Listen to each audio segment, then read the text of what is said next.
Hi everyone, कैसे आप सभी लोग। दोस्तों आज अपन स्टार्ट करने वाले हैं फसलों के बारे में।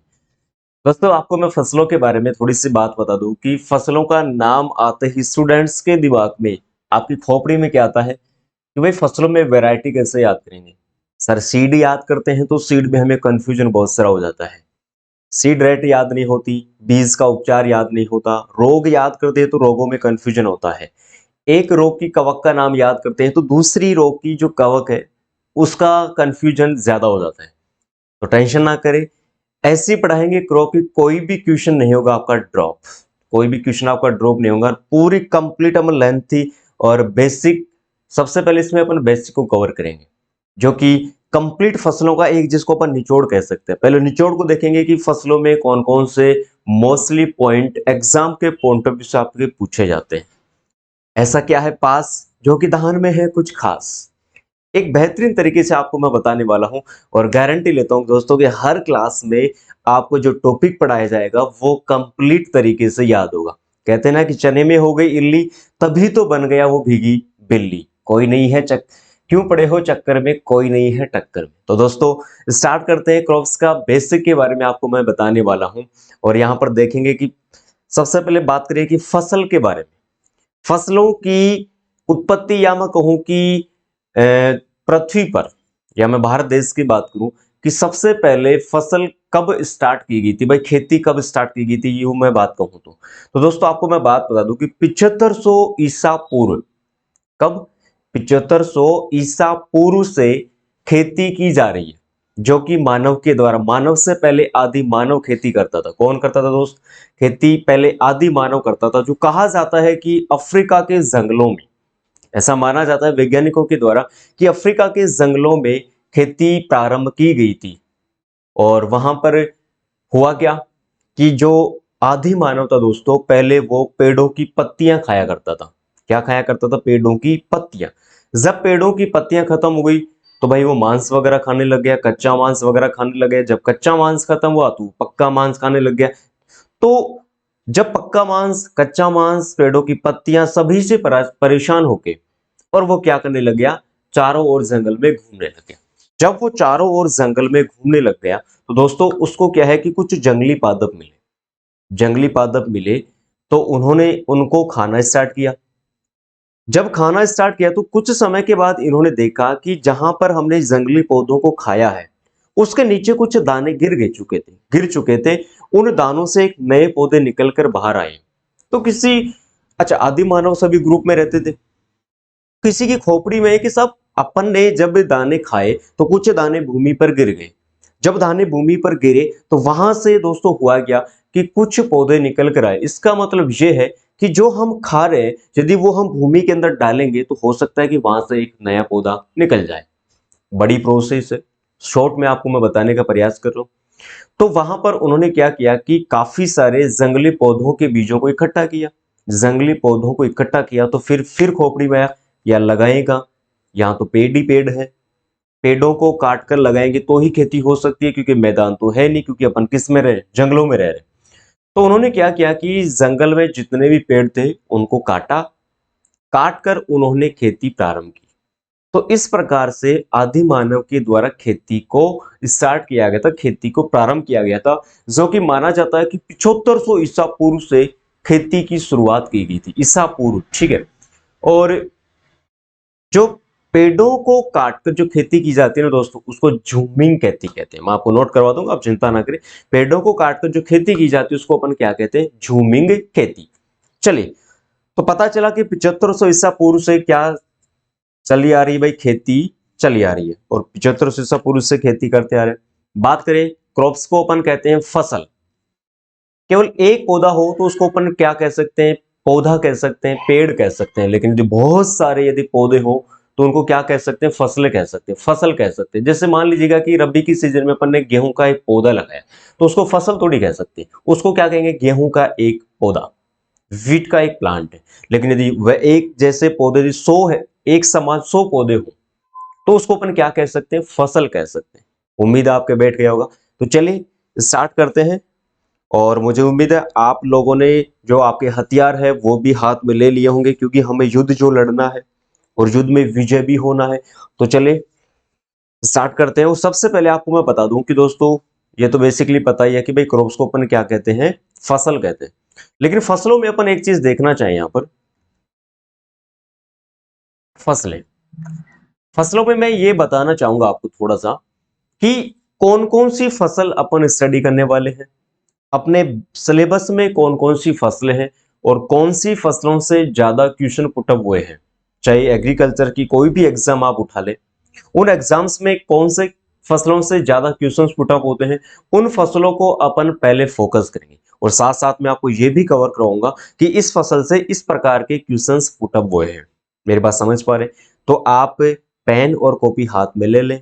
वहां पर जो मैं बात, मान लीजिएगा कि मैं कोई बात लिख नहीं रहा लेकिन बोलकर बता रहा हूं, तो ऐसी बातों को आप लिख लिया करो। एक जो अच्छा बच्चा होता है, आप जैसा एक इंटेलिजेंट बच्चा होता है, तो वो उनको कहने की आवश्यकता नहीं होती। टीचर जो बोलता है उन बातों को यदि लिखता नहीं है तो विद्यार्थी उन बातों को लिख लेते हैं, जो अच्छे विद्यार्थी होते हैं। आप भी उनमें से एक है, ठीक है? तो चलेगा, मैं आपको बता देता हूं थोड़ा सा यहाँ पर बेसिक। फसलों की बात करें तो सबसे पहले विश्व में सबसे ज्यादा जो फसलें लगाई जाती है वो खाद्यान्न फसल है। विश्व में सबसे ज्यादा कौन सी लगाई जाती है? खाद्यान्न। क्योंकि भाई इंसान खाएगा क्या? खाद्यान्न ही तो खाएगा, चाय चाय थोड़ी ना पिएगा। तो पहले अपन कौन सी फसलें लेते हैं यहाँ पर? खाद्यान्न फसलें। कौन सी फसलें? खाद्यान्न, या फिर इसको अपन क्या कह सकते हैं, चलो खाद्यान्न कह सकते हैं, बाद में लेंगे बाकी को। यहां पर लेंगे खाद्यान्न फसलें। अब खाद्यान्न फसलों में यदि मैं बात करूं थोड़ी सी कि कौन कौन सी फसलें आती हैं, तो चलो देख लो उनको भी। गेहूं, जौ,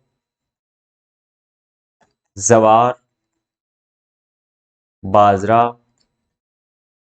धान और मक्का। मक्का, ज्वार, बाजरा और धान, ये फसलें आती है जो कि किसमें मोस्टली अपन लेते हैं? खाद्यान्न फसलों में लेते हैं। इसके अलावा दोस्तों आपको मैं बता दूं कि चीना भी आती है, सांवा भी आता है, कोंदो भी आता है। देखो यहां पर, इसके अलावा और फसलें लिख सकते हैं आप, यहां पर नोट करते रहे साथ साथ में। इसमें आता है मंडुआ। क्या आता है भाई? मंडुआ। इसके अलावा चीना, इसके अलावा कोंदो, और इसके अलावा काकून। इसके अलावा क्या हो गया भाई? काकून। ये तो है खाद्यान्न फसलें जिनको धान्य फसलें भी कहते हैं। अब सिलेबस की बात करें तो गेहूं, जो, मक्का, ज्वार, बाजरा, धान। बाकी जो नीचे वाली जो चार क्रॉप है ना, नीचे वाली, नीचे जो आपको चार क्रॉप दिख रही है, महुआ, चीना, कोंदो और कोकून, ये अपने सिलेबस में नहीं है। कोकून को मैं ठीक से लिख देता हूं, ये ठीक से नहीं लिख रहा।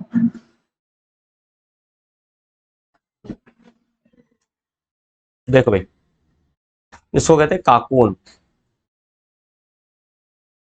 काकून है। तो टोटल कितनी क्रॉप हो गई भाई? 1 2 3 4 5 6 7 8 9 10, 10 हो गई क्या? चलो ठीक है। मंडुआ, चीना, सांवा, सांवा भी रह गई इसमें, सांवा भी नोट कर दो भाई।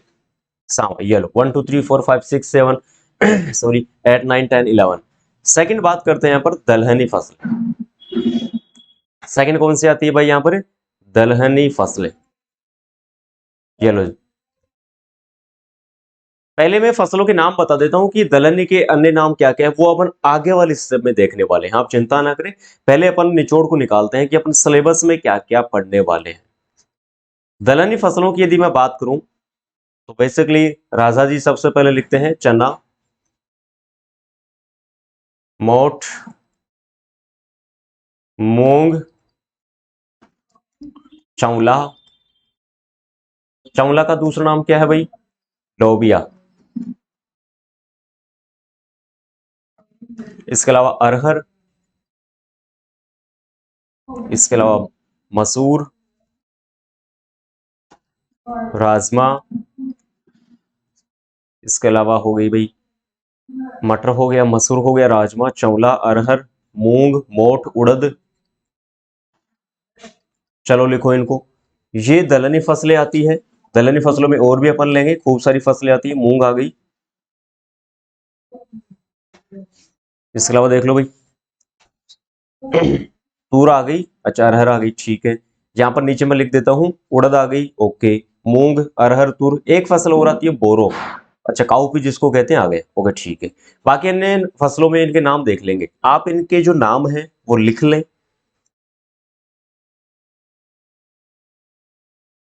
मुझे उम्मीद है जहां तक कि आपने नोट कर लिया होगा। चलो ठीक है, अब आगे देख लो। अब देखते हैं नंबर 3 पे तिलहनी फसलें। नंबर 3 पे तिलहनी फसलें, ऑलसीड क्रॉप जिसको कहते हैं, तिलहनी फसलें।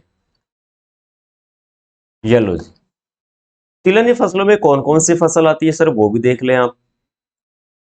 तो भाई सोयाबीन, रानी जी तिल, राजा जी मूंगफली, फिर आ गई राजस्थान की मुख्य तिलहनी फसल सरसों, ठीक है। इसके अलावा अरंडी, इसके अलावा कुसुम, ठीक है सर। और इसके अलावा आती है सूरजमुखी, सनफ्लावर, सूरजमुखी आ गया। और भी अपन देखना चाहे तो यहाँ पर सूर्यमुखी आ गया, अरंडी आ गई, राई, सरसों, तीसी, ठीक है। अलसी आ गई, लो भाई अलसी भी लिख देते हैं। तो ये लगभग लगभग 8 क्रॉप आती है, जिसमें 4 रबी वाली, 4 खरीफ वाली। वो अपन बेसिक में देखेंगे, अभी नहीं, ठीक है। पहले मैं आपको नॉर्मली बता रहा हूँ, ये अपने बेसिक में सॉरी सिलेबस में है, जिनको अपन स्टडी करेंगे। ये इसलिए बता रहा हूं ताकि आपको आइडिया रहेगी अपन कौन कौन सी फसलों को स्टडी करने वाले हैं। नंबर 4, नंबर 4 पे तिलहनी फसलें वो होती है जिनसे तेल की मात्रा वसा हमें मिलती है। दलहनी फसलें वो जिनसे हमें प्रोटीन मिलती है। और खाद्यान्न फसलें वो फसलें जिनमें से हमें कार्बोहाइड्रेट मिलता है, जिससे बॉडी को उससे क्या मिलती है, एनर्जी मिलती है। क्या मिलती है दोस्त, एनर्जी। अब आता है यहां पर तिलहनी आ गई, दलहनी आ गई, रेशेदार, जिनसे रेशा प्राप्त होता है, रेशेदार फसल। देखो जी, रेशेदार फसलों की बात करें तो कपास, सनई, जूट। कपास, सनई और जूट।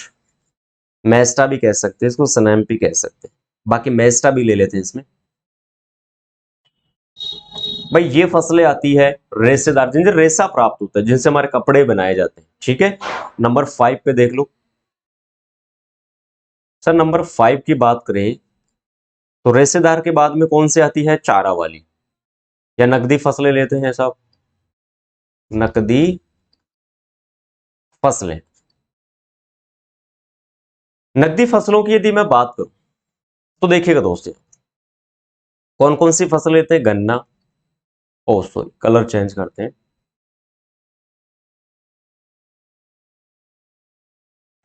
हाँ भाई, नकदी फसलें डालो हेडिंग आप फटाफट से। नकदी फसलों को अपने स्टडी करने वाले हैं यहाँ पर। अपने सिलेबस में देखें तो भाई गन्ना है, आलू, अपने सिलेबस में ये दो है। अपने सिलेबस में केवल दो है।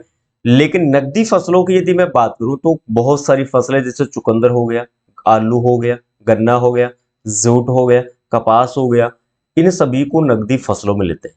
जब हम फसलों का वर्गीकरण पढ़ेंगे ना, तो उस वर्गीकरण में आपको मैं बताऊंगा कि नकदी फसलें कौन कौन सी हैं। अभी तो मैं केवल आपको एक सिलेबस बता रहा हूं, एक सिलेबस का आइडिया दे रहा हूं कि अपन क्या क्या स्टडी करेंगे। मेरी बात को समझ पा रहे हैं ना। नंबर 6 पे चारा वाली। नंबर 6 पे कौन सी है भाई, चारा वाली। चारा वाली कौन सी है भाई, रिंजका और बरसिम। कौन कौन सी है, रिंजका और बरसिम। इसके अलावा एक फसल और पढ़ेंगे अपन, जई, ओएट जिसको कहते हैं, ठीक है ना। फिर फिर इसमें और कौन सी आती है भाई, इसमें आ जाती है चारे वाली आ गई, ठीक है। और मसाले वाली भी ले लेते हैं इसमें, मसाले वाली, हरे चारे वाली मतलब रिंजका बरसिम राजा रानी यहां पर लेते हैं। मसाले वाली में 4 फसलें आती है अपने सिलेबस में, कौन कौन सी देख लेते हैं।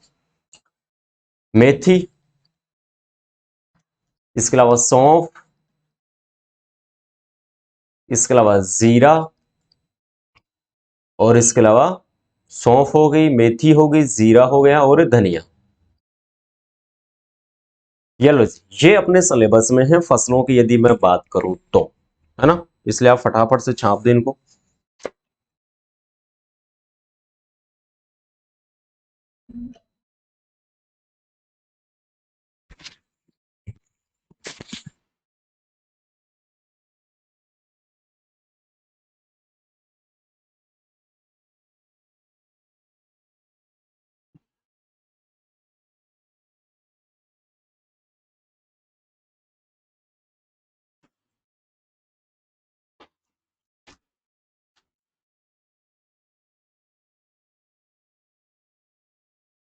हाँ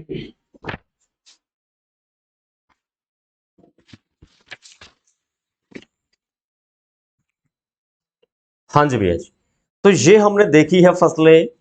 एक बार इसको मैं दोबारा से रिवाइज कर देता हूं, क्योंकि फसलों का नाम यदि याद हो गया ना तो आधा काम हो जाएगा अपना, ये मान के चलना। देखो दोबारा से, फर्स्ट देखो यहां पर खाद्यान्न फसलें, जिनको अपन धान्य फसलें भी कह सकते हैं, अनाज वाली फसलें भी कह सकते हैं। यहां पर गेहूं, जौ, मक्का, ज्वार, बाजरा, धान, 6 फसलें अपने सिलेबस में। लेकिन मैंने थोड़ी सी एक्स्ट्रा फसलें लिखी हैं ताकि आपको थोड़ा सा आइडिया रहे। बाकी और अपन बेसिक अपन क्लासिफिकेशन ऑफ क्रॉप्स का देखेंगे। फिर दलहनी फसलें, जिनसे हमें प्रोटीन मिलती है, जो प्रोटीन का अच्छा स्रोत होती है। दोस्तों खाद्यान्न फसलों की यदि मैं बात करूं, थोड़ी सी सुनना यहां पर।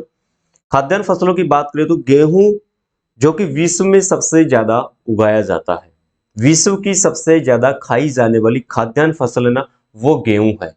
सब्जी की बात करें तो आलू है। भारत में सबसे ज्यादा कौन सी फसल खाई जाती है? धान। राजस्थान में बाजरा। अब देखो दोस्तों, आपको मैं एक आइडिया दूं कि किस प्रकार से फसलों को याद करना है और अपने को किस प्रकार से उनको हमेशा के लिए याद रखना है। रटोगे तो भूल जाओगे।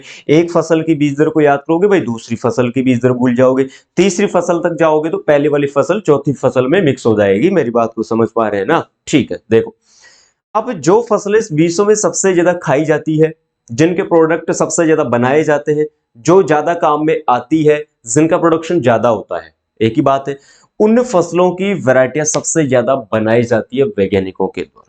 मान लो कि जैसे आने वाले समय में आप वैज्ञानिक बनने वाले हैं, तो आप सब आपका पहला प्रयास यह रहेगा कि मैं जो न्यू वैरायटी बनाऊं वो उस फसल की बनाऊं जिनका प्रोडक्शन ज्यादा होता है, और दूसरी बात, जो विश्व में सबसे ज्यादा यूज में ली जाती है, जिनके प्रोडक्ट ज्यादा बनाए जाते हैं। जैसे गेहूं की ज्यादा बनाए जाते हैं, जौ पर ज्यादा बनाए जाते हैं, धान पर बनाए जाते हैं, आलू पर बनाए जाते हैं, कपास पर बनाई जाती है, मक्का पर बनाई जाती है, जवार पर बनाई जाती है, बाजरे पे बनाई जाती है, बिकॉज ये फसलें सबसे ज्यादा काम में आती है।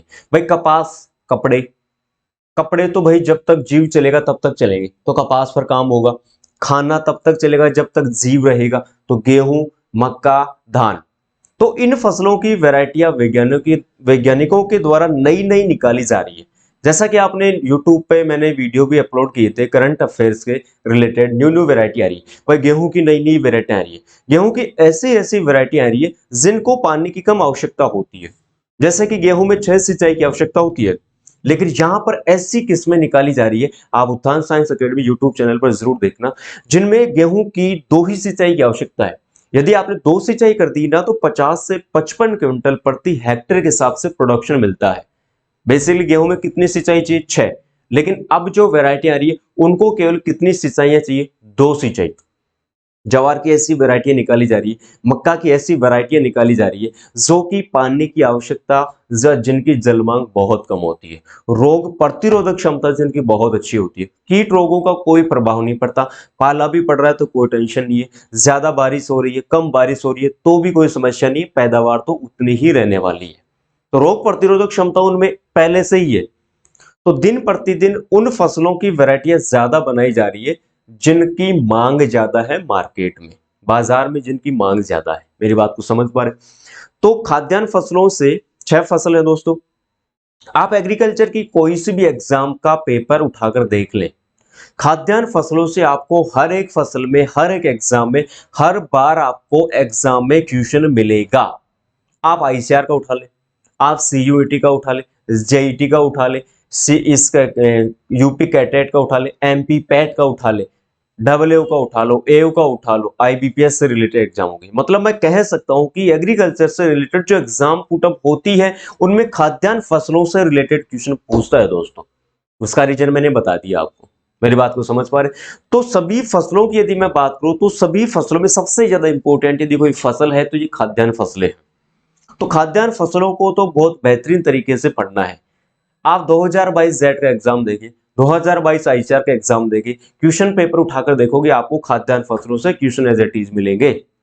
पैटर्न भी चेंज हो गया है, तो उस पैटर्न को ध्यान में रखते हुए ही अपन फसलों को स्टडी करेंगे। तो बिंदास रहे, मस्त तरीके से रहे, आपको क्लास में मैं याद करूंगा, बस तरीका आपको वो याद रखना है जो मैं बता रहा हूं। ओके, फिर देखिए दलहनी फसलें। अच्छा, खाद्यान्न फसलों से हमें कार्बोहाइड्रेट मिलता है। तो खाद्यान्न फसलों से कौन सी चीजों पे ज्यादा फोकस रखना है? बीज दर पे, वैरायटी पे, बीज दर पे, वैरायटी पे, प्रोडक्शन पे। बीज दर हो गया, वैरायटी हो गया, प्रोडक्शन हो गया। इससे अलावा इनका जो बेसिक है थोड़ा बहुत खाद्यान्न का, वहां से क्वेश्चन पुटअप करता है, तो वो अपन याद करने वाले हैं। दलहनी फसलों की बात करें तो भाई दलहनी फसलें किसका स्रोत है? प्रोटीन का स्रोत है। तो प्रोटीन का तो एक सीधा क्वेश्चन हो गया, लेकिन दलहनी फसलों से बोटनिकल नेम पूछेगा आपको। दलहनी फसलों से क्या पूछेगा? Botanical name. दूसरी बात, दलहनी फसलों की यदि मैं बात करूं तो यहां पर बीज दर से रिलेटेड भी क्वेश्चन पूछ लेता है। तो botanical name, variety, protein percentile, ये तीन चार टॉपिक ऐसे हैं जहां से बारी बारी से क्वेश्चन रिपीट होता है, उनको अपन फोकस करेंगे, ठीक है। फिर देखिएगा, तिलहनी फसलें जो कि तेल का बहुत अच्छा स्रोत है, जो कि विश्व में सबसे ज्यादा उगाई जाने वाली फसल सोयाबीन है, जिनको अपन ज्यादा फोकस करेंगे। भारत की है भारत की है मूंगफली और राजस्थान की है सरसों। तो सोयाबीन, मूंगफली, सरसों, तीन फसल जिनको अपन ज्यादा फोकस रखने वाले हैं, बिकॉज यहां से वैरायटी का क्वेश्चन ज्यादा पुटअप करता है। ओके, तो तिलहनी फसलों से तेल की मात्रा तो मोस्टली होगी। बीज दर हो गया, तीसरी बात बोटनिकल नेम, चौथी बात यहां पर वैरायटी से क्वेश्चन पूछा जाता है, तो वो अपन देखने वाले हैं। फिर है रेशेदार, जिनसे रेशा प्राप्त होता है। जिनसे क्या प्राप्त होता है? रेशा प्राप्त होता है। तो भाई रेशेदार में कपास, जो कि एक राजा जी है, राजा जी का नाम क्या है? कपास। तो कपास से रिलेटेड आपको ज्यादा क्वेश्चन पुटअप करेगा कि जो फसल का पॉइंट है, उस पॉइंट के अकॉर्डिंग जो फसल सबसे इंपोर्टेंट है, क्वेश्चन वहां से पुटअप करेगा आपको, ठीक है।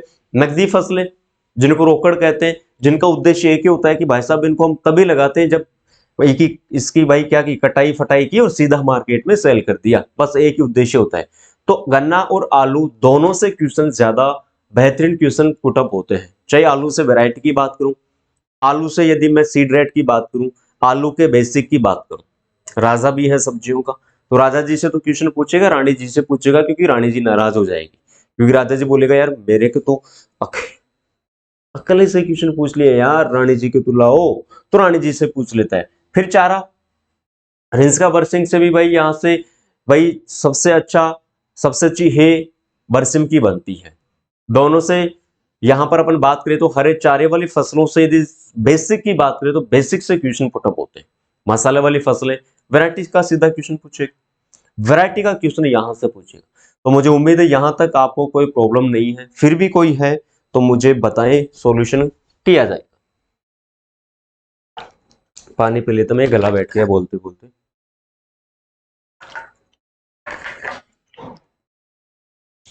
तो इसको नोट कर लें आप फटाफट से।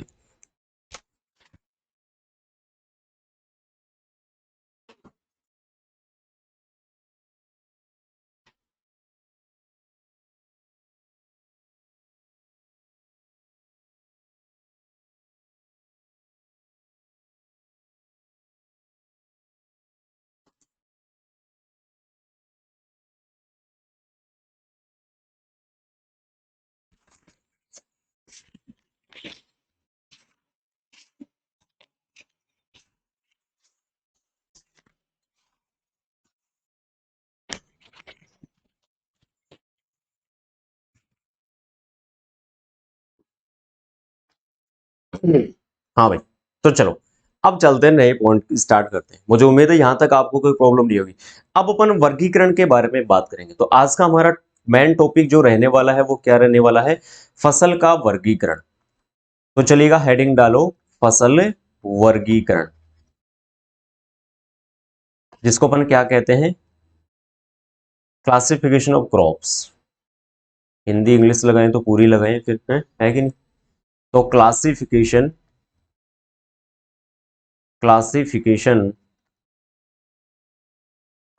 Of crops. देखो दोस्तों, आपको मैं बात इतनी सी बता दूं जानकारी के लिए, कि बेसिक में आपको मैं इतना निचोड़ देने वाला हूं आपकी खोपड़ी में, कि आगे जैसे जैसे फसलों की ओर बढ़ेंगे ना, तो आपको ऐसा लगेगा कि ये भी पढ़ा हुआ है, ये भी पढ़ा हुआ है, ये भी क्लियर है, ये भी क्लियर है। तो वो वाला अपन यहां पर पॉइंट लेने वाले हैं। तो चलिएगा, हेडिंग डाल दो, फसल वर्गीकरण या क्लासिफिकेशन ऑफ, क्या बोलते हैं इसको अपन? क्रॉप्स बोलते हैं। तो डाल दो हेडिंग।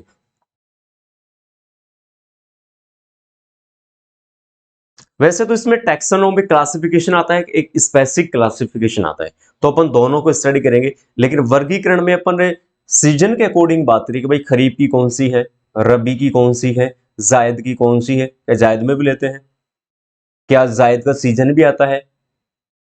तो मैं कहूंगा कि नहीं। लेकिन फिर आप कहोगे सर हाँ पागल बना रहे हो क्या, कि सर जब से सुना है जायद जायद जायद और आप आज ये बोल रहे हो कि नहीं। बात सुन, जैसे अपने डेट का कैलेंडर आता है ना दोस्त, कि भाई आज 20 अक्टूबर हो गया, आज 40 अक्टूबर हो गया, 40 नहीं होता है क्या, चलो ठीक है 25 हो गया। तो जैसे डेट का कैलेंडर आता है वैसे कृषि का भी कैलेंडर आता है। तो दोस्तों कृषि के कैलेंडर में दो ही सीजन आते हैं, खरीफ और रबी। पहला सीजन हमेशा ध्यान रखना खरीफ का आता है, दूसरा रबी का। जैसे एमएसपी आती है ना, एमएसपी, एमएसपी हमेशा पहले खरीफ फसलों की बनती है, फिर रबी फसलों की। तो कृषि के कैलेंडर में पहले खरीफ सीजन आता है, फिर रबी आता है, तो फिर जायद वहां पर नहीं आता। अब आपके माइंड में क्वेश्चन आएगा कि सर जायद फिर होता क्या है? तो दोस्त सीधी सी बात है कि जो रबी और खरीफ की सीजन में हमने जो फसल नहीं बोई उसको अपन कहाँ लगाते हैं? जायद में। कि भाई तापमान उसको ज्यादा चाहिए, जायद में लगा दो। खरीफ की फसल से भी ज्यादा तापमान चाहिए, यहां पर लगा दो। तो मोस्टली तो दो सीजन हो गए, खरीफ और रबी। लेकिन जो यहां पर फसल रह गई, जैसे टमाटर को अपन लगा सकते हैं, कुकुरबिटेसी को लगा सकते हैं। समझ रहे हो मेरी बात को? तो यहां पर इस प्रकार से जायद को लिया गया है। तो सबसे पहले आप यहां पर हेडिंग डालें,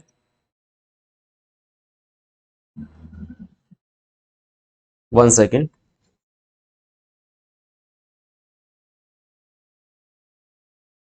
हाँ जी। खरीफ वाली फसल पहले डाल दो यहां पर, शुरुआत भी यहीं से करते हैं। पहली हेडिंग डालो खरीफ वाली फसलें। ये लो जी। अब इसमें अपन देखने वाले हैं कि खरीफ की फसलें कौन कौन सी, क्योंकि बेसिक क्वेश्चन भी पुटअप कर लेता है। आपको मैं थोड़ी सी बात बता दूं जानकारी के लिए, निम्न में से कौन सी फसल खरीफ की फसल? तो चलो,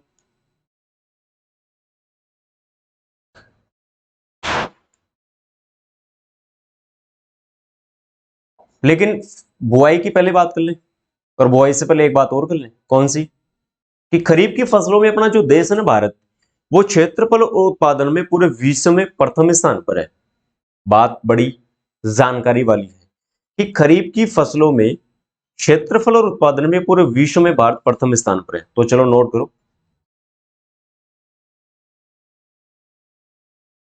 हेडिंग को कैसे डालें? उत्पादन व क्षेत्रफल दोनों ही। अच्छा, विश्व में उत्पादन तथा क्षेत्रफल दोनों में ही प्रथम स्थान या फर्स्ट कौन है भाई? भारत है। फर्स्ट कौन है? भारत। क्षेत्रफल में भी है और उत्पादन में भी है। ठीक है ना भैया जी? अब यहां पर लिखे हैं कि बुआई का समय क्या है इनका। तो बुआई का समय क्या रहने वाला है? अक्टूबर से, सॉरी 15 जून से 15 जुलाई। अक्टूबर थोड़ी आएगा, 15 जून से 15 जुलाई। जून से जुलाई के बीच में अपन इसमें क्या कर देते हैं? बुआई कर देते हैं। ठीक है भाई? तो चलो फिर तापमान की भी बात कर लेते हैं। तापमान की बात करें कि भाई खरीफ की फसलों में तापमान कितना रहता है, तो चलो वो भी बात कर लेते हैं। अब देखो, तापमान से रिलेटेड आपको कोई प्रॉब्लम क्रिएट नहीं होगी। बुआई का समय कब होता है, इसमें भी आपको हर फसल में रटने की आवश्यकता नहीं है। तो तापमान कितना रहता है? 25 से 35 डिग्री सेल्सियस। बताओ समस्या है कि नहीं है? मेरे हिसाब से तो नहीं है। हम्म। तो फटाफट से इसको आप कॉपी कर दें कि तापमान 25 से 35 रहता है, तो बुआई का समय 15 जून से 15 जुलाई के बीच में रहता है। फिर बात कर लेते हैं एग्जाम्पल की, कि एग्जाम्पल क्या क्या है अभी, कि खरीफ की फसल में कौन कौन सी फसलें आती हैं। तो चलो नोट करो, कलर कौन सा ले भाई? हम्म। कलर व्हाइट ले लेते हैं, है ना? तो देखो, सोयाबीन,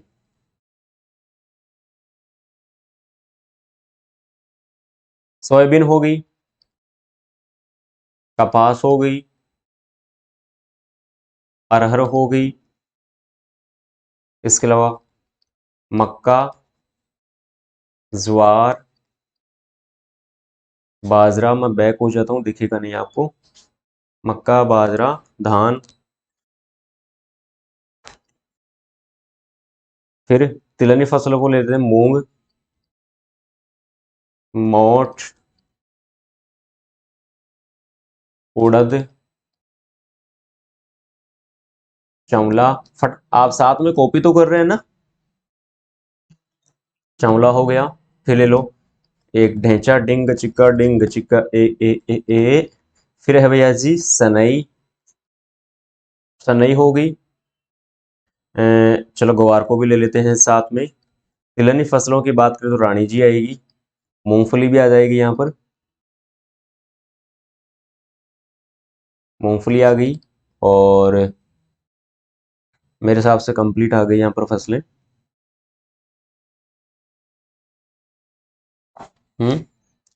कॉपी कर दो, आप इन्हें कॉपी कर दें, है ना। मूंग आ गई, सनई आ गई बिल्कुल। तिल, मूंगफली, कॉटन, कपास आ गया, बिल्कुल आ गया। पेड़ी आ गया, ज्वार आ गया, बाजरा आ गया, ठीक है भाई। हाँ, ठीक है ना।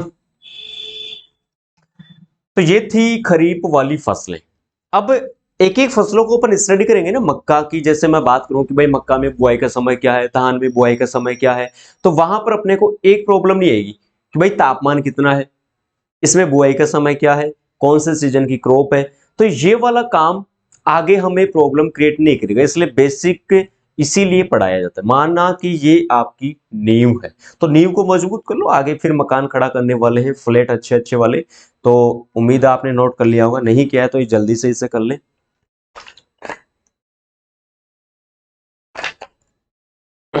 ठीक है भाई। अब देख लो रब्बी की फसलें। अब कौन सा आता है? रब्बी की फसलें।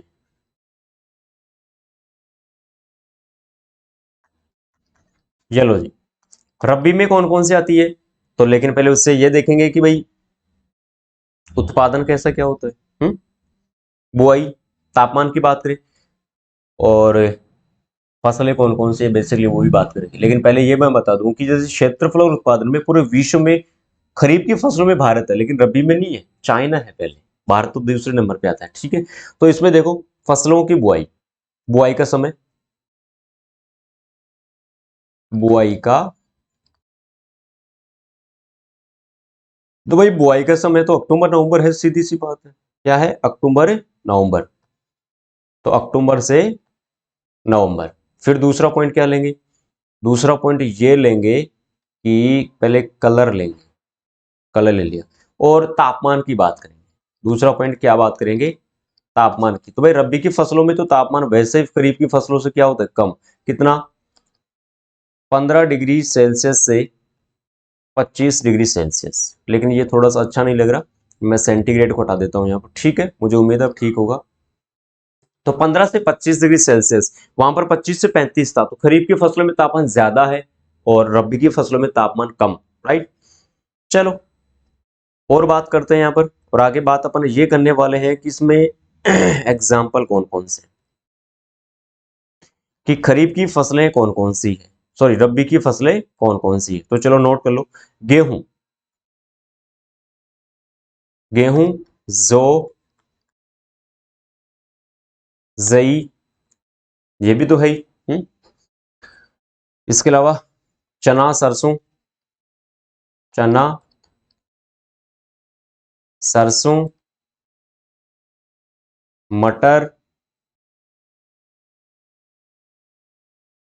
बरसिम, रेंज का हरे चारे वाली है ना, हाँ, मसूर, राजमा। नहीं यार मजा नहीं आ रहा, दोबारा सुनो, एक बार रुकना भाई, एक बार रुकना। मजा क्या नहीं आ रहा कि तिलहनी फसलों को एक जगह करेंगे, तिलहनी फसलों को एक जगह करेंगे। अब पूरा मिक्स हो गया है ना। रुको एक बार, माफी, कट मत करना एक बार आप लोग। गेहूं, जौ, जई, ठीक है, गेहूं, जौ, जई, यहां तक ठीक। अब आगे देखना, अब दलहनी फसलों को लेते हैं, तो चना, मटर, मसूर और राजमा। ये क्या हो गई? दलहनी। अब तिलहनी ले लो। तिलहनी में तो सरसों, सरसों आ गई, अलसी आ गई, फिर एक आ गई लाही। ठीक। अब कौन सी फसल लें? अब हरे चारे वाली ले ले तो रिंजका और बरसिम, रिंजका और बरसिम। नकदी फसलों की बात करें तो चुकंदर। कौन सा आता है? गन्ना और चुकंदर। काफी जो चकुंदर बोलते हैं ना, चकुंदर नहीं आता। फिर तंबाकू। ये लो जी, ये फसलें आ गई रबी सीजन की, आप इसे नोट कर लें।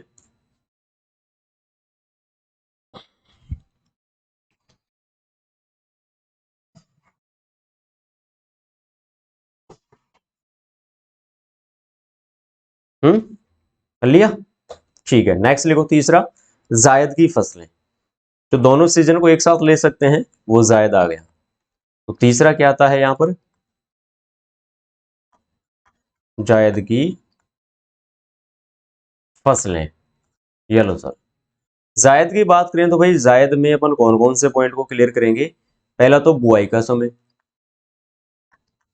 तो पहला हेडिंग डालो यहां पर, बुआई का समय। बुआई के समय की बात करें तो भाई मध्य फरवरी से मध्य मार्च, मतलब बसंत पंचमी आती है ना, बसंत पंचमी, बसंत ऋतु जब पत्ते झड़ते हैं, पतझड़ जिसको कहते हैं, और तो उस समय इनकी बुआई करते हैं। तो मध्य फरवरी से मध्य मार्च, मध्य फरवरी से मध्य मार्च, सही है ना? मध्य फरवरी से मध्य मार्च।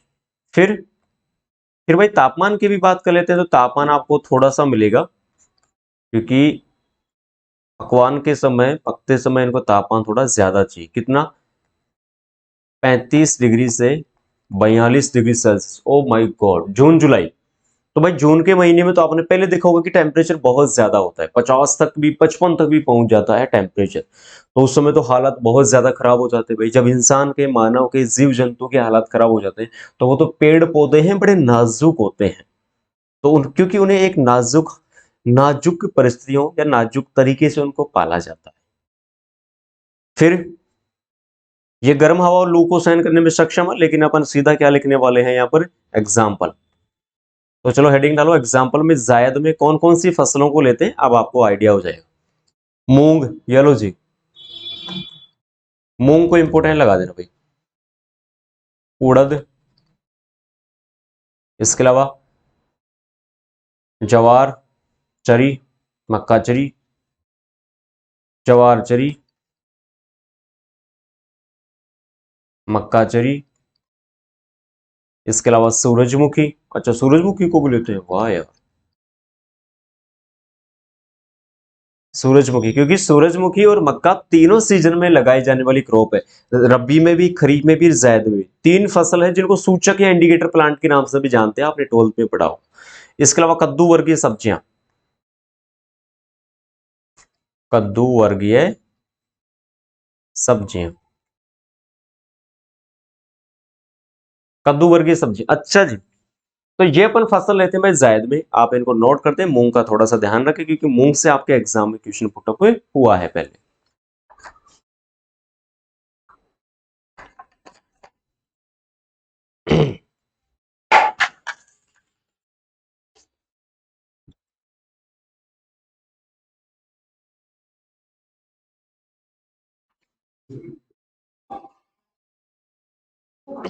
सॉरी, उम्मीदें नोट कर दिया होगा।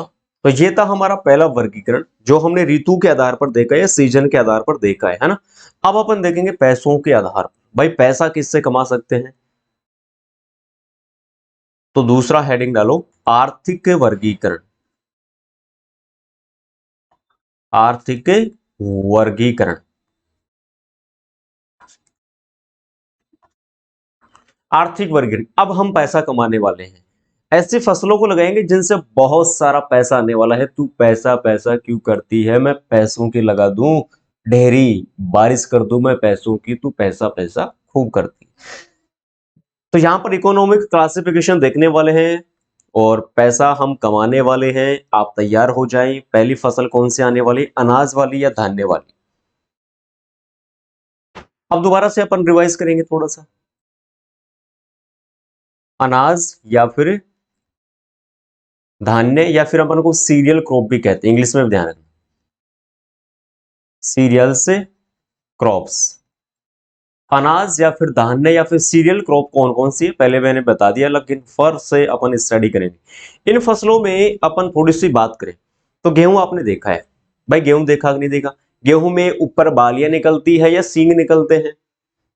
सर सींग तो नहीं निकलते, सींग तो भाई सांड के निकलते हैं, गाय के निकलते हैं, वहां निकलते हैं। इनके तो बालियां निकलती है। अच्छा जी। तो क्या धान्य वाली फसलें डाइकोट होती है मोनोकोट होती है? मैंने बीच में पढ़ाया था यदि आपको याद है तो।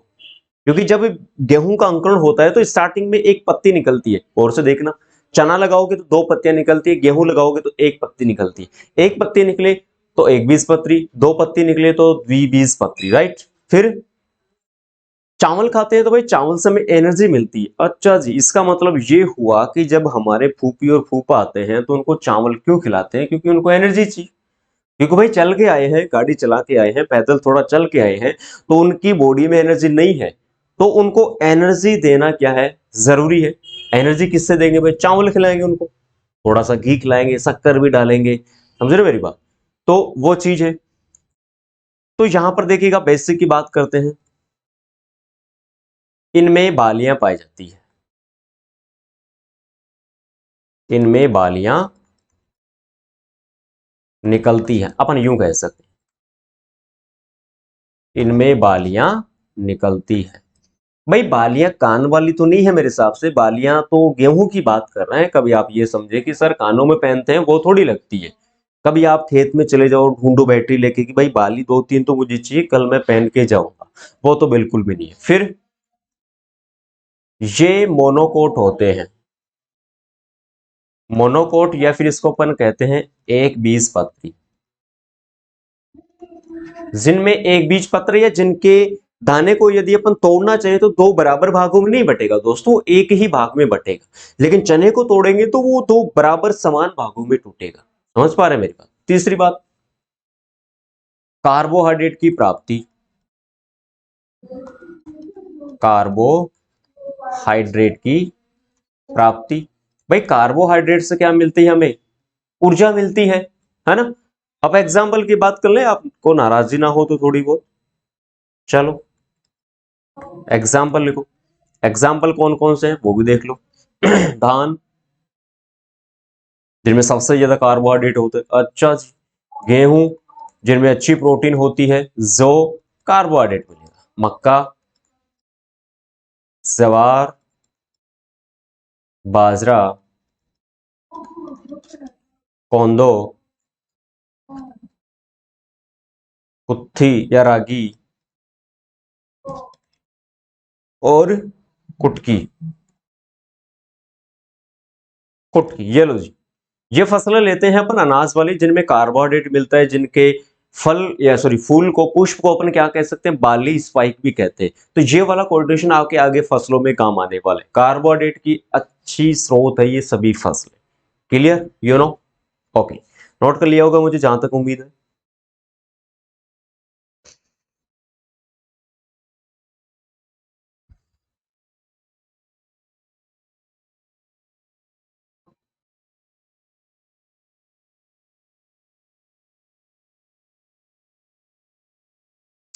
ओके, तो आज के लिए इतना ही काफी है। इस वर्गीकरण को हम आगे वाली क्लास में कंटिन्यू करेंगे। तो मुझे उम्मीद है आज की क्लास में जो मैंने पढ़ाया है आपको अच्छे तरीके से समझ में आ गया होगा। और नहीं आया तो कैसे नहीं आएगा यार, एक बार मस्त तरीके से पढ़ के देखो, आराम से आ जाएगा। ठीक है ना? Thank you.